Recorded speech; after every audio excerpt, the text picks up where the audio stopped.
Please welcome to the stage the Chief Technologist for AWS Australia and New Zealand, Rada Stanic.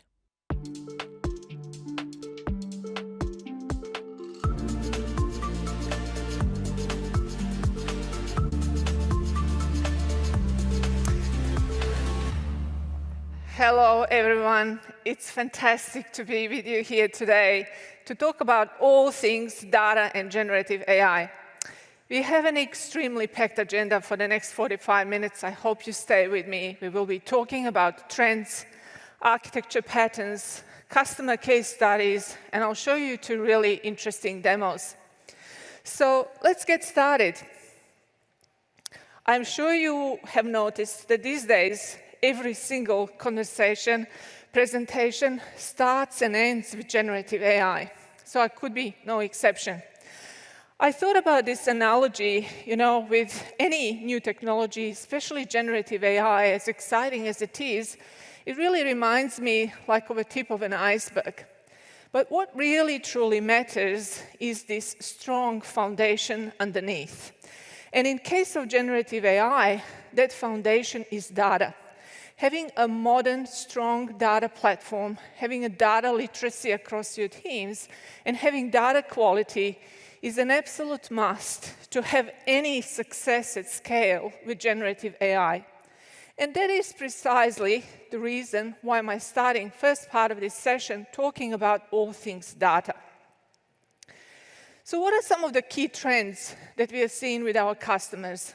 One of the obvious ones is everyone is trying to innovate and build with generative AI. The next one, which has been bubbling up for the last couple of years actually, is customer 360, or a single view of a customer. And if you're a retailer, a bank, an airline, an energy company, everybody is trying to gather data across different teams, different business units, and then obtain that single view of the customer that they are serving so that they can become truly customer-centric business. And in order to build something like that, I have observed, and we at AWS have observed, that an architectural framework such as data mesh is helping with achieving that. So let me define what data mesh is. Surely, it is an architectural framework, it is an architecture, but it's also people and process transformation. And the easiest way for me to define it is to say that it focuses on a couple of key principles. It's about starting to treat data as products. It's about providing your teams with self-service capabilities so that they can collaborate freely and at scale. And it's about having a very strong end-to-end governance so that data can be shared securely and in a controlled manner. I also shouldn't neglect this point around how I'm seeing our customers deploy data analytics services. Gone are the days when we could see bespoke databases running on some compute capacity. We're seeing this overwhelming trend when customers are adopting managed services that help them run things much more easier in the operational sense so that they can focus on solving business problems. And if you asked me earlier last year, Rada, what's new in data analytics space? My answer would have been very simple. I would have just told you everything has gone serverless. What do I mean by that? Being able to run anything from a data warehouse to a big data analytics platform to a large OpenSearch cluster, all of these things can be done in scale in a serverless on-demand manner, which is really not only efficient, but very cost-effective. I also wanted to share with you how we are looking at developing our roadmap and capabilities in data space. And I thought this high-level mind map probably captures 4 key pillars that drive our innovation in this space. The first one around simplicity. We all know that analytics pipelines can be extremely complex. So focus on building zero ETL capabilities, extract, transform, and load, is becoming a paramount of everything we do. Just some of the key ones that I want to mention is, imagine being able to ingest streaming data into cloud-native data warehouse such as Redshift with zero ETL capability, or ability to have zero ETL capabilities for ingestion of transactional data into data warehouse, things like that. But when I'm talking about simplicity, there is a service that captured my own imagination and interest of many customers I work with on a daily basis. That service is Amazon Data Zone, and it allows you to truly share your data between the teams at scale in a well-governed way without you having to copy data across many places. I will be showing you a demo of that service shortly. The next is flexibility. And when the benefits of separation of compute and storage in cloud have been known for a long time, in addition to that, it is also about being able to build modular analytics pipelines, where you can swap components as new technologies become available. When it comes down to reliability, there are many aspects to reliability, but I want to call out data quality and importance of data quality before anything else, especially in this day and age of generative AI. And that's why we've made data quality capability available as part of AWS Glue. And finally, scalability, and I touched on this already. Giving you ability to consume all these main services in a serverless on-demand manner and allowing you to choose the best tool for a specific use case you're trying to build. I really wanted to represent an end-to-end view of the broad set of analytics services that you can choose from to build your modern data platform and use cases on AWS. And this is going to be a little bit like a whirlwind tour of all things analytics, but I'm just going to have a go at describing this particular reference diagram so that you can get an idea at what tools and services are at your disposal. Essentially, data can come from a variety of sources. It could be IoT devices, sensors, applications, logs, or it can be third-party data. But regardless of the source, we will be storing it in either transactional database, NoSQL database. It could be in case of a streaming data that we have to capture real time as it becomes available. It can be captured through either Kinesis or Kafka. When it comes to doing analytics at scale in AWS Cloud, three most common scenarios are you're going to process or store that data for analytics in an extremely scalable cloud-native data warehouse such as Amazon Redshift, or you're going to do some big data analytics on any one of the open source frameworks available on Amazon Elastic MapReduce, or perhaps you will take advantage of a data lake that's powered by infinitely scalable and extremely cost-effective object storage like S3. So once you do analytics, then how do we act on that data? And these days, everyone is experimenting, and I should say, putting things in production already with generative AI. But also, there is a strong demand to produce and create very accurate and quick dashboards for the business analytics purposes. And regardless of the outcome, that output, that data insight is made available to people, applications, or devices. Now, what I really wanted to do is share with you how I'm seeing this modern data platform and data analytics landscape and architecture change with the emergence of generative AI. And before I do that and show you this key trend that I've captured, I wanted to just quickly remind you of how we typically looked at modern data platform. In this particular case, it's somewhat centered around data lake, but you'll get the idea. Effectively, data can be categorized in four broad categories. It can be real-time data that we are capturing as it becomes available, and we call it streaming data, or it can be batch data that's captured at some point, but we process it when it suits us the best. Or it can be structured or unstructured, typically four of those categories. If we are ingesting this data into our data lake, in case of AWS, that would be S3 object storage, we typically keep a copy of this data in a raw format. It's always the best practice to preserve your raw data if you can. And then in the next step, we do some cleansing, deduplication, standardized formatting on a cloud-friendly format such as Parquet, and that brings us to this transformed zone. And then we start thinking about how do we make this available to specific teams that have their own unique needs, to data scientist team, to a team of business analysts. And that's where we do enrichment and create what I'm referring to here as curated or consumption zone.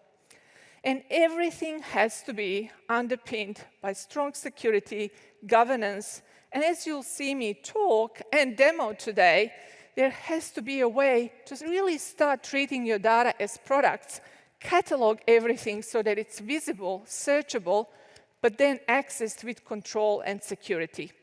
So this is a modern data platform as we know it. So what is changing now? I just wanted to use a really high-level example of building a chatbot with generative AI. And my single point here is not to really describe the architecture of a chatbot, you can see that in other sessions, but to just illustrate how we can no longer look at data analytics platforms in isolation from generative AI and vice versa. These two worlds are starting to collide, and the line is getting very blurry. So let's take this example. If I'm building this chatbot to query data by using these large language models and generative AI, then a very logical requirement is to be able to store state and history of the conversation in something like NoSQL database such as DynamoDB. Also, let's assume that we're building relatively sophisticated prompt, and for example, we want to leverage metadata that's stored in our technical metadata catalog in AWS Glue, and we use that metadata then to construct a SQL query that we send to a data warehouse, and the result that we get from data warehouse can be used as part of our prompt. You can see I've already touched 3 services. I've touched my NoSQL database, I've touched my Glue catalog for my metadata, I've gone to my data warehouse to query and get a response that I'm using as part of the prompt. But typically, you might also need to use some other semantic context or unstructured data that's maybe stored in my vector database. I will explain vector databases. And that, for example, can be stored in something like OpenSearch. And then, with all of these inputs, I construct that prompt and I send it to my large language model, and then hopefully it gives me this accurate and relevant response that I'm looking for. So yeah, the purpose really here is to say that we can't just talk about generative AI. We have to talk about data and generative AI, and success at scale will only come if we look at them together. I also do want to mention a little bit about operational approaches. For those of you who may be just starting with cloud, it might be sufficient to run everything in a single account. As you grow, as the skills of your people improve, you might be looking at hub and spoke approach, maybe a data warehouse in one account, a number of consumers sitting in these spoke accounts producing various dashboards and reports. And then ultimately, data mesh. You see, I've called it in the beginning an architecture, but I'm increasingly calling it also an operational model because that's what it truly is: technology, people, and process transformation. You can tell that I'm a fan, but I'm a fan for a reason, because I get to work with customers every day, and last year, every single conversation I had around building data platform ended up about how do I free up my data, how do I give my teams the ability to collaborate more effectively, and how do I do that securely? And that's precisely the reason why am I talking about data mesh to you today. This is a reference architecture for data mesh, and I simply wanted to call out a few key principles here that separate it from perhaps other architectural options. What's a centerpiece for this data mesh architecture is this centralized catalog and governance account. And there are 3 key functions here fulfilled by 3 key AWS services. Firstly, all of the data is crawled, discovered, and cataloged at the technical level with something like AWS Glue. All of the fine-grained permissions and controls are handled by something like Lake Formation. And finally, all of the business metadata, all of my data products, I'm no longer calling them files or assets, I'm calling them as products. They are cataloged and made available and searchable through something like Amazon Data Zone. And then what you see around is domains or nodes of a data mesh. These are my different teams in my organization that are fulfilling different functions. There is one thing I want you to remember about this architecture and why I personally love it so much, is because these domains, they can be as simple or as complex as you need them to be. One of these consumer accounts, for example, can be just one simple humble dashboard, such as QuickSight or Tableau or something else. But another producer account, for example, might have data warehouse, big data analytics platform, an on-demand query engine. So these domains can be as simple or as sophisticated as you need them to be. And that's a true power of this architectural model that I'm describing. Now, I did tell you in the beginning, we'll be talking about trends and architecture patterns and also customer case studies. And it's always hard to pick a favorite example, but I decided to bring to your attention today the example of Itaú, large South American bank that have truly embraced data mesh as a way to transform their business and become customer-centric organization. So they've truly aligned data mesh architecture to the different business units and divisions that they have in order to best service the customers that they have. And they've adopted the whole concept of data as a product, and they are taking that further by also focusing on creation of AI products. So what does the architecture for Itaú looks like? They've built this mesh control layer that's facilitating security, privacy, and governance between the producer and consumer accounts. And you can see that producer and consumer accounts are built by using different AWS services that are chosen because they provide the best capability for the problem they're trying to solve. But what I also like about Itaú's example is that they respected the existing technology choices. They made this mesh control layer integrate with the existing Cloudera data lake. I brought this example to you because my customers always ask me, when I talk about new technology, who else has done this? Is this future-proof? Is it safe? So hopefully you can see that it's a valid model that's aligning to the business needs of a large company and providing them with flexibility that they need. Now, let's have a look at the demo. I could have done a demo of many different services. There is no shortage of those, and they're all interesting in their own way. But I decided to show you a pretty detailed demo of Amazon Data Zone today. The reason I did that is because it's a relatively new service which we've launched in September last year in Sydney region. I have seen an amazing interest from the customers about Data Zone because of what it's promising to solve.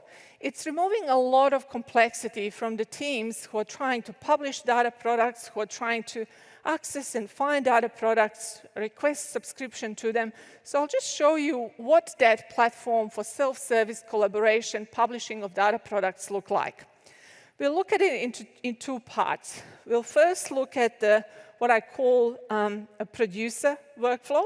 This is going to be a team of people that is focused on creating a data product and putting it in a catalog for everyone else to see. And then we'll see what that looks like from a consumer point of view.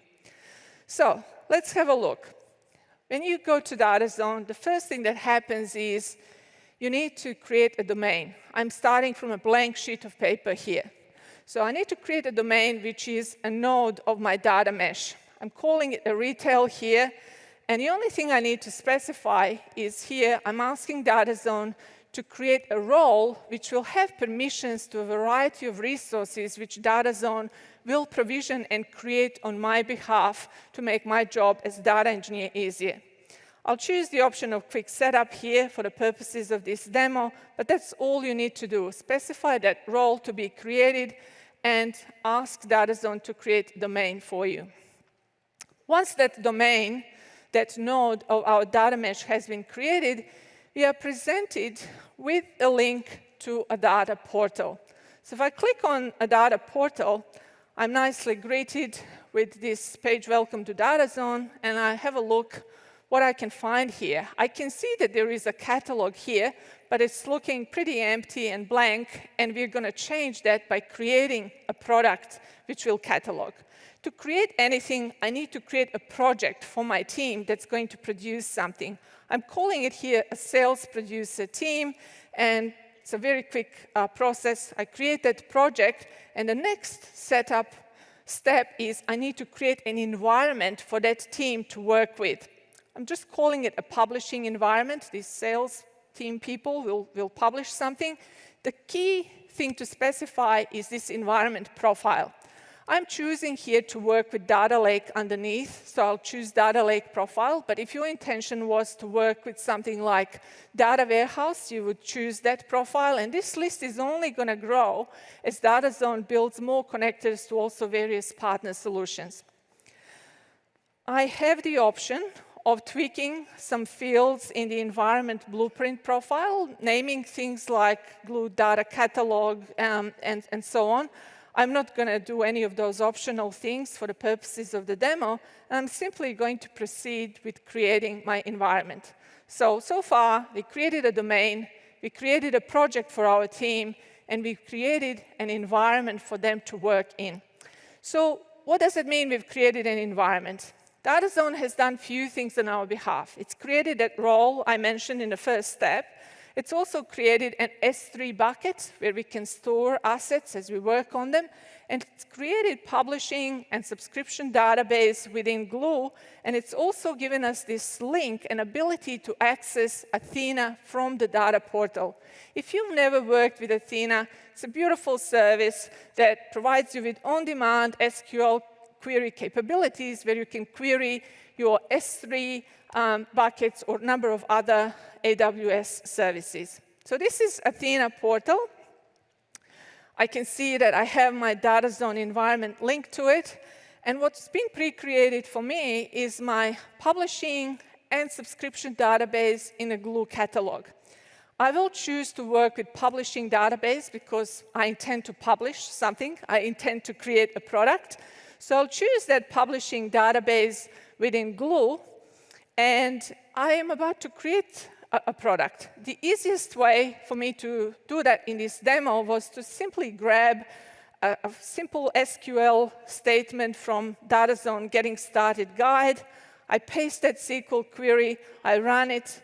You blink and you'll miss it. On the left-hand side, there is catalog sales table being created. So we're getting very close to being able to publish this product. If I now go into my data sources, I need to import this table that I've just created in Athena. So if I go to the data source definitions and setup, I can specify from which table, from which catalog I'm importing this. I can specify which specific tables I want to import. I'm just going to put an asterisk and import everything that's sitting in that Glue database. I want to draw your attention to this point. This is really, really cool for data stewards here, that Data Zone will do automated business metadata extraction and generation. So this table, catalog sales, as it's being imported, Data Zone will go and discover its name, the column names and structure, and it's going to put this nice green symbol at the top telling me that that's been automatically generated and extracted. So here, I'm just looking at these fields. I'm reviewing to see if they make sense to me. I have the ability to modify them, but I'm pretty happy with the discovery. The column names make sense. So I'm simply going to accept all this automated business metadata generation. Catalog sales is indeed the name that I have. And also, quick look at schema tells me that my column names are also spot on. So I'll accept all of this metadata, and I'm effectively ready to publish my asset. And that's what I do by clicking on this Publish Asset button. And after I've done this, my catalog will no longer be looking sad and empty, but it's actually going to have a product that is discoverable by the entire organization and searchable by everyone. So it's been a couple of minutes, but we've done so much. We've started from an empty, blank space to creating a team and the environment for them, creating an asset, importing it into our environment, and publishing it for the entire organization to be able to see. So that's what the data producing team would do. I'll now just quickly show you what does that look like from a consumer point of view. So who is the consumer here? That was a sales team that's created a table of catalog of sales for various products, and they published it thinking, well, this might be useful to someone, so let's just make it visible. And now I have, for example, a team of marketing analysts who really want to get across data product of that nature so that they can do some reporting and maybe do some other work and create another product of their own. So what does it look like from the perspective of that marketing team? So this is where we left it off. Our catalog sales is sitting here, discoverable in our enterprise or a company-wide catalog. So for our marketing team of consumers, now we need to do a couple of exactly the same steps. We need to create a project environment for them. We'll call it marketing team. And we'll also create an environment just like we did for the sales producer team. And they're now ready to go and look at what's available in the catalog. They find this catalog sales product, and they think this is pretty cool. I can create some insightful reports from here. And they put in a subscription request. You see, they can't just access it. They have to get a subscription approval. And here on the stage, I am controlling producer and the consumer workflow. So I'm going to look at this request that's come my way, and I'm going to say, well, I do want to share this with marketing team. I'm going to approve this access, and they will be able to work with this data product. So as soon as this subscription request is processed, and it takes literally a couple of seconds, if my marketing team goes to the subscribe data environment, they will be able to see that the request has been approved, and they also will be able to see that this particular data product is available to them to work with. So if they go to the environment and they look at the subscribe environment, they see this one particular asset that they can work with. Much like a producer team, everything happens in Athena. They go to Athena.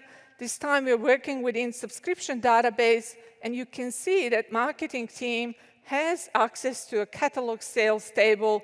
They can preview it, they can work with it, analyze it, produce reports, and as I said, hopefully take it as a starting point to create more sophisticated product that they will then catalog and share with everyone else. So, as I said, there could have been many things that I could have shown you here, but I thought Data Zone is something different, fresh, helps you implement that end-to-end governance of your data platform, and helps you establish that self-service capability for your teams. Okay, I think we've spoken enough about data. It is important, and it is a foundation for our success with generative AI. But I do want to share with you a couple of things on the generative AI front as well. So let's get started. There are a few observations that we at AWS have when it comes down to adoption of generative AI. In no particular order, we're seeing that it's really a lot easier to work with generative AI than you may think. And I'll explain in a minute why, because we're making tools available to you that allow you to build really powerful applications and solve creative problems without necessarily having to have deep data science and AI expertise. We're also learning that customers do want choice. One large language model is not enough. Things are changing so rapidly, and having your frameworks and architectural considerations done in a way that allow you to choose LLM is really important. I already talked about the importance of data, so I'll just focus on the remaining 2 points. As soon as my customers share with me what the business problem or opportunity is, conversation very quickly turns to security and responsible AI. And I'll share some tools that help you with those as well. And finally, to innovate with generative AI, it is critical to have high performance and cost efficiency, and we deliver that with cloud. So I just told you that working with generative AI is easier than you may think. And the proof point of that is in services such as Amazon Bedrock. There's been a lot of excitement in the keynote as well about Amazon Bedrock. It's finally available here for us in Sydney region. But how do I describe this service in the simplest possible way? Imagine being able to place a simple API call to a large language model of your choice, which is fully hosted and maintained by AWS in AWS environment. So no infrastructure to manage, nothing to worry about, but just choosing which model and placing the API call, getting the response, and embedding it in your application. That is pretty cool. The choice and the number of providers of these LLMs is growing. So everything from AI21 Labs to high-performing and accurate models from Anthropic, Amazon's own, MetaLlama, and more. So for those of you who have worked with machine learning and AI, you might be thinking, what about SageMaker? Because more than 100,000 customers globally have used SageMaker for the last 10 years or so. So SageMaker is this tool that allows you to build, train, deploy, and monitor machine learning models at scale. So what's happening now with SageMaker and generative AI? It's going to continue to play a critical role as well, but you would use SageMaker when you need to have more control, choice, and also model customization. And don't forget, the main difference here is you maintain your own infrastructure on which you run these LLMs. Much like with Bedrock, the number of models is growing over time. Now, when it comes down to working with generative AI, there are 4 distinct approaches. You can build your own foundation model. Bloomberg did it. LG AI Research did it as well. But it's very unlikely, it's very costly, and most of our customers are focused on things like, for example, fine-tuning, which means taking a larger pre-trained foundation model and then tweaking it based on your own data to get a brand new modified model.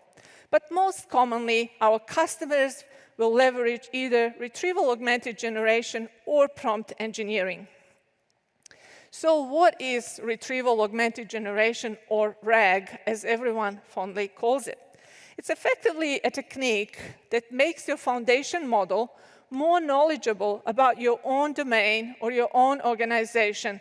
It allows you to build these solutions where LLMs will give you more accurate and relevant response because they're able to access data that belongs to you and that's specific to your own business. So you're not just dealing with models which are trained on publicly available data.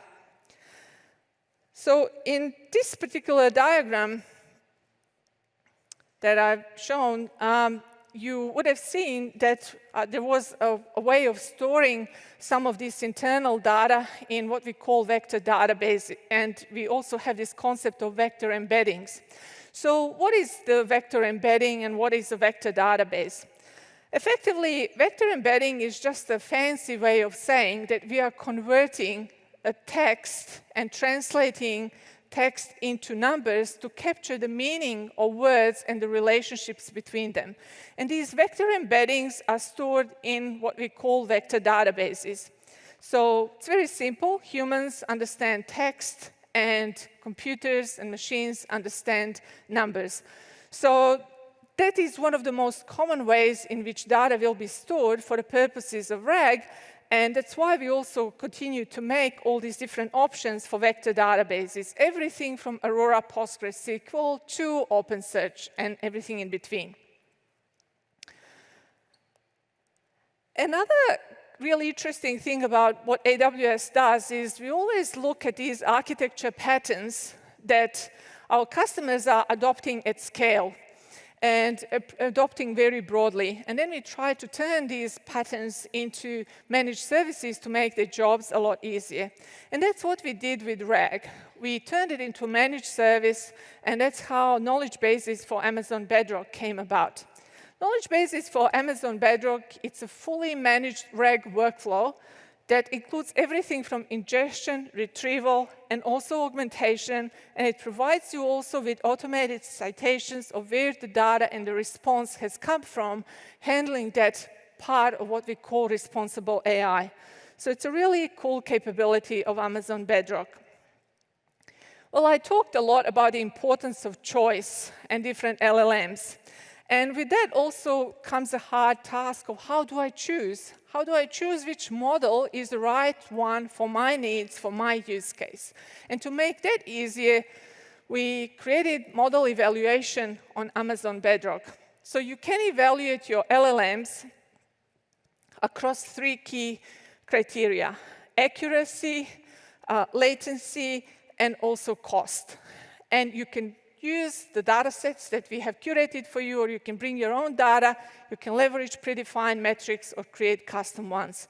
So we help with that choice as well. Finally, I touched on the importance of responsible AI. And while there is no legislation, no regulation, it's actually interesting how it's starting to vary globally from country to country and region to region. But the one thing we're telling our customers is, though there is no firm regulation and firm legislation, please create your own responsible AI policy that makes sense for your business. And then with guardrails for Amazon Bedrock, we allow you to enforce that across all of your foundation models, including the fine-tuned ones. You can configure filtering of harmful content and also topics. And in the future, we will also make it possible to redact PII data. Just like I showcased Itaú as a customer that's impressed me in adopting data mesh and concept of data products, in the space of generative AI, I wanted to call out the example of NatWest, a large UK bank that's always been focused on personalizing offers for their customers.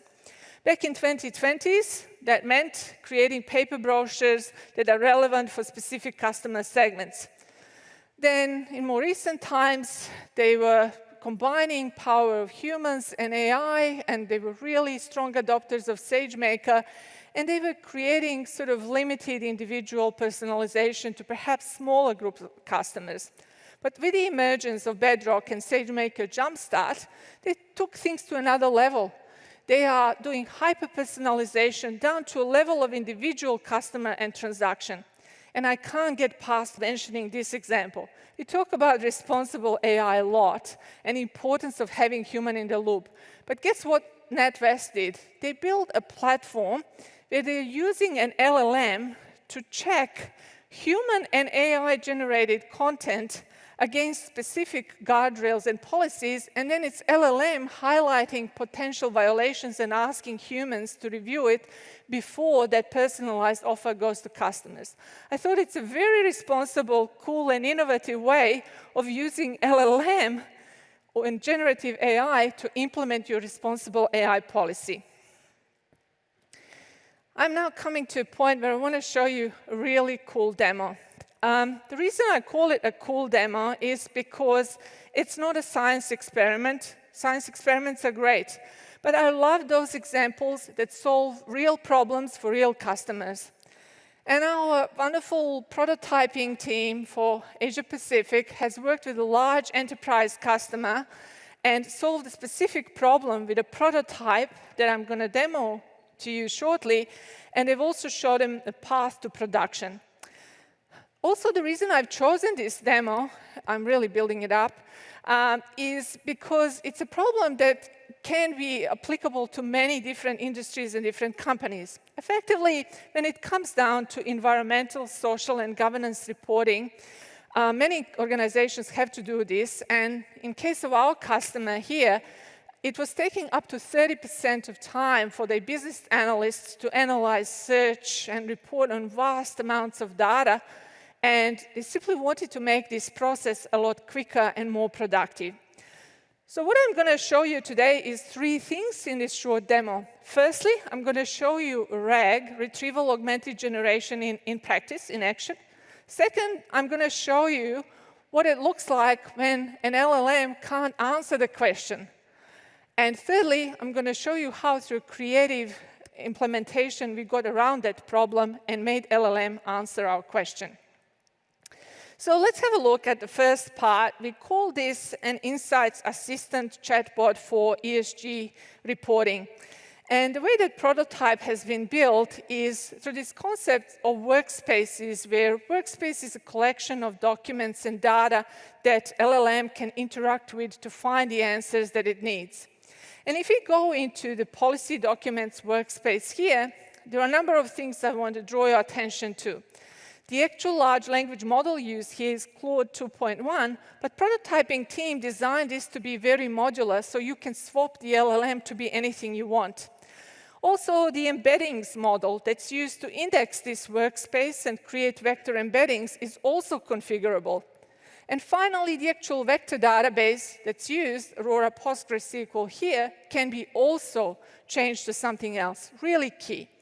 The next, we have the prompt template, and there is one prompt template for each workspace that's been used. And below the prompt template, there are the actual documents or policies that this LLM will query to get responses. So why it's a case of RAG? It's because we're using our internal data to make LLMs work for us in a more relevant and accurate way.